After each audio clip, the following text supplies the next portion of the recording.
ನಗರದ ಟಿಪ್ಪು ಸುಲ್ತಾನ್ ಉದ್ಯಾನವನದಲ್ಲಿ ಕರ್ನಾಟಕ ರೈತ ಸಂಘ ಜಿಲ್ಲಾ ಸಮಿತಿ ರಾಯಚೂರು ವತಿಯಿಂದ ಸಿಪಿಐಎಂಎಲ್ ಮಾಸ್ ಲೈನ್ ರಾಜ್ಯ ಕಾರ್ಯದರ್ಶಿಯಾದ ಡಿಎಚ್ ಪೂಜಾರಿ ಅವರ ನೇತೃತ್ವದಲ್ಲಿ ಸರ್ಕಾರಿ ಜಾಗದಲ್ಲಿ ವಾಸಿಸುವ ನಿವಾಸಿಗಳಿಗೆ ವಸತಿ ನಿವೇಶನ ಹಕ್ಕುಪತ್ರ ನೀಡುವಂತೆ ಪ್ರತಿಭಟನೆಯನ್ನು ನಡೆಸಲಾಯಿತು. ಮಾಧ್ಯಮದವರೊಂದಿಗೆ ಮಾತನಾಡಿದ ಕೆಆರ್ಎಸ್ ಮುಖಂಡರು, ಸರ್ಕಾರಿ ಹೆಚ್ಚುವರಿ ಕಾರ್ಯಖಾತಾ ಪಾರಂಪೋಕ್ ಭೂಮಿಯನ್ನು 3 ತಲೆಮಾರಿನಿಂದ ಸಾಗುವಳಿ ಮಾಡುತ್ತಿರುವ ರೈತರಿಗೆ ಭೂ ಮಂಜೂರಾತಿ ಕೊಡುವುದು ಮತ್ತು ಸರ್ಕಾರಿ ಜಾಗದಲ್ಲಿ ವಾಸಿಸುವ ನಿವಾಸಿಗಳಿಗೆ ವಸತಿ ನಿವೇಶನ ಹಕ್ಕುಪತ್ರ ನೀಡುವಂತೆ ಆಗ್ರಹಿಸಿದರು.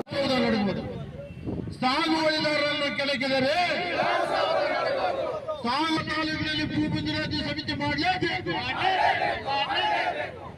ಇಲ್ಲಿ ಎಲ್ಲಾ ತಾಲೂಕಿನಲ್ಲಿ ಭೂ ನ್ಯಾಯ ಮಂಡಳಿ ಮಾಡಲೇಬೇಕು. ಹೆಚ್ಚುವರಿ ಭೂಮಿ ಕಾಯ್ದೆಯಲ್ಲಿ ಭೂಮಿ ಹಂಚನೆ ಮಾಡಲೇಬೇಕು. ನಡೆಯುತ್ತಿರುವ ಕರ್ನಾಟಕ ರೈತ ಸಂಘದ ಹೋರಾಟಕ್ಕೆ ಜಯವಾಗಲಿ.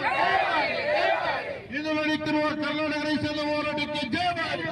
ಉದ್ಯಾನವನದಿಂದ ಜಿಲ್ಲಾಧಿಕಾರಿಗಳ ಕಚೇರಿವರೆಗೆ ಪಾದಯಾತ್ರೆ ಮೂಲಕ ಪ್ರತಿಭಟನೆ ಹೊರಟು ಜಿಲ್ಲಾಧಿಕಾರಿಗಳ ಆಪ್ತ ಸಹಾಯಕ ಅಧಿಕಾರಿಗಳಿಗೆ ಜಿಲ್ಲಾಧಿಕಾರಿಗಳ ಮೂಲಕ ಮಾನ್ಯ ಮುಖ್ಯಮಂತ್ರಿಗಳಿಗೆ ಮನವಿ ಪತ್ರವನ್ನು ಸಲ್ಲಿಸಿದರು. ಈ ಸಂದರ್ಭದಲ್ಲಿ ಚಿಟ್ಟಿಬಾಬು, ರಮೇಶ್ ಪಾಟೀಲ್ ಬೇರ್ಗಿ, ಅಶೋಕ್ ನಿಲಗಲ್, ಬಿಎನ್ ಯರ್ದಿಯಾಳ್, ಶಿವರಾಜ್ ದೊಡ್ಡಿ, ಹನುಮಂತ ಶಿರ್ವಾರ್, ಶೇಖರಯ್ಯ ಗೆಜ್ಜಲಘಟ್ಟ, ರೇಣುಕಮ್ಮ, ಮರಿಯಮ್ಮ ಹಾಗೂ ನೂರಾರು ರೈತರು ಉಪಸ್ಥಿತರಿದ್ದರು.